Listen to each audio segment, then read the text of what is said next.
తెలంగాణ రాజకీయాల్లో phone tapping case వేడి పుట్టిస్తున్న సంగతి తెలిసిందే.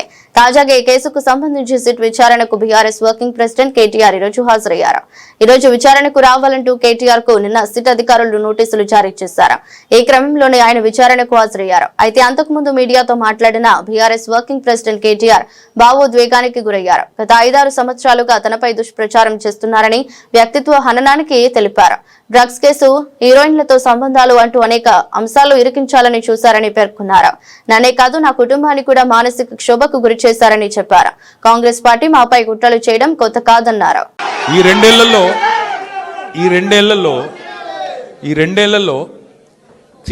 తీవ్రంగా, ఈ రెండేళ్లే కాదు, దాదాపు గత 7-8 ఏళ్లుగా తీవ్రమైన క్యారెక్టర్ అసాసినేషన్ ఎఫర్ట్ నా మీద, వ్యక్తిత్వ హననం. అంటే ఒక కుక్కను చంపే ముందు పిచ్చి కుక్కను ముద్రేయాలని ప్రయత్నం చేస్తారు కదా, నేనేదో డ్రగ్స్ తీసుకుంటానని, నాకేదో హీరోయిన్లతో సంబంధాలు ఉన్నాయని లేని దిక్కుమాలిన వార్తలు రాసి నన్ను క్షోభకు గురి చేయడమే కాకుండా నా కుటుంబ సభ్యుల్ని, నా పిల్లల్ని, నా వాళ్ళు అనుకునే వాళ్ళందరినీ విపరీతమైన క్షోభకు గురి చేశారు. అయినా కూడా ఎన్నడూ బాధపడలేదు, బయటకు వచ్చి వేరే వాళ్ళలాగా దొంగ ఏడుపులు ఎడవలేదు. నేను నిబద్ధతతో పనిచేసిన నాయకుని కాబట్టి ఎవడికి భయపడకుండా 2 ఏళ్లుగా తలవంచకుండా పోరాటం చేస్తూ ఉన్నాను. ఇవాళ నేను ఏదో టెలిఫోన్ ట్యాపింగ్లో ఏదో విచారణ క్రమాన్ని పిలిచారు. బరాబర్ పోతాం, పోయి అడుగుతా. ఏమడుగుతా? ఏం తప్పు చేసింది మా ప్రభుత్వం అని అడుగుతా, ఎక్కడ తప్పు జరిగింది అని అడుగుతా. ఇవాళ వారు సమాధానాలు చెప్పాలి నాకు. గత 2 ఏళ్లుగా ఈ ఫోన్ ట్యాపింగ్ పేరిట ఒక డైలీ సీరియల్ మాదిరిగా, అంతులేని కథ మాదిరిగా లీకుల రూపంలో ఏదైతే మా వ్యక్తిత్వ హననం జరుగుతుందో దానికి బాధ్యులు ఎవరు అని అడుగుతా. ఎవరో హీరోయిన్ల ఫోన్లు ట్యాప్ అయినాయని మీరే ఒక 2 నెలలు నడిపిస్తారు డ్రామా.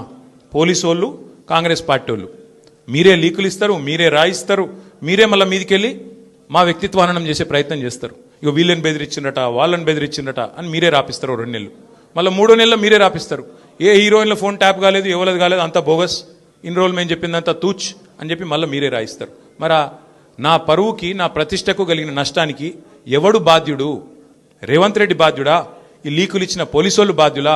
రాసిన మీడియా వాళ్ళు బాధ్యులా? నేను అడుగుతా. అట్లా ఇంకో మాట కూడా నేను అడుగుతా. ఈరోజు ఇవాళ మీరు ఏ అధికారి అయినా, ఈ రాష్ట్రంలో పోలీస్ అధికారి ఈరోజు రాష్ట్రంలో ఫోన్లు ట్యాప్ జరగడం లేదు అని చెప్తాడా? ముందుకొచ్చి మీ కెమెరా ముందుకొచ్చి చెప్పే ఒక్క పోలీసుడు ఉన్నాడా? డీజీపీ శివధర్ రెడ్డి ముందుకు వస్తాడా? ఐజీ ఇంటెలిజెన్స్ ముందుకు వస్తాడా? కమిషనర్ సజ్జరాన్ ముందుకు వస్తాడా? వాళ్ళకి తెలుసు, పోలీసు వాళ్ళకు. భారతదేశంలో స్వాతంత్రం వచ్చిన తర్వాత ఆనాటి నుంచి ఈనాటి వరకు, నెహ్రూ గారి టైం నుంచి ఈరోజు మోడీ గారి టైం దాకా గూఢాచారి వ్యవస్థలు ఎప్పటికప్పుడు పనిచేస్తూనే ఉంటాయి. గూఢాచారి వ్యవస్థ ఎందుకు పనిచేస్తుంది? పోలీస్ నిఘా వ్యవస్థ ఎందుకు పనిచేస్తుంది?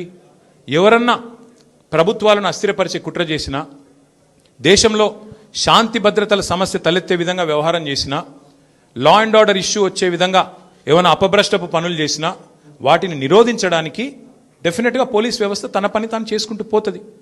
2015లో మన తెలంగాణ రాష్ట్రం ఏర్పడ్డ తొలినాళ్లలో మా ఎమ్మెల్యే గారిని ఒకరిని కొనడానికి ఒక దొంగ 50 లక్షల రూపాయల బ్యాగ్తో వచ్చి దొరికిండు. దొరికిన తర్వాత ఆ దొంగ మీద ఏమైనా నిఘా పెట్టినరేమో పోలీసులు. మాకేం తెలుసు? మాకేం సంబంధం? పోలీసులు దొంగలు, వాళ్ళకు సంబంధం ఉంటుంది, మాకేం సంబంధం? మధ్యలో రాజకీయ నాయకత్వానికి. ఇవాళ వాస్తవం ఏంది? 2015లో ఏ దొంగనైతే దొరికిండో 50 లక్షల రూపాయలతో అడ్డంగా రాష్ట్రం మొత్తం చూస్తుండగా ఆ దొంగ ముఖ్యమంత్రి అయి కూర్చున్నాడు. ఆ దొంగకి ఏమనిపిస్తున్నది? మిగతా వాళ్ళు కూడా నా లెక్కనే రాజకీయ నాయకులందరూ దొంగ పనులు చేస్తారు, మిగతా వాళ్ళు కూడా నాలాగనే బురద అంటియాలి, వాళ్ళను బదనాం చేయాలి. అందుకే ఏం చేస్తున్నాడు? విచారణ పేరిట ఆదేశాలు జారీ చేస్తారు. This is anchor Ravi. Hi అండి, నేను మీ Jabardasth auto punch Ramprasad. Hi, it's me Madhavilatha. Hello అండి, నేను మీ సుడిగాలి సుధీర్. హాయ్ హలో, నేను Jabardasth Sri. Please subscribe to Public Talk TV. Please subscribe to Public Talk TV. Please subscribe to Public Talk TV. Please subscribe to Public Talk TV.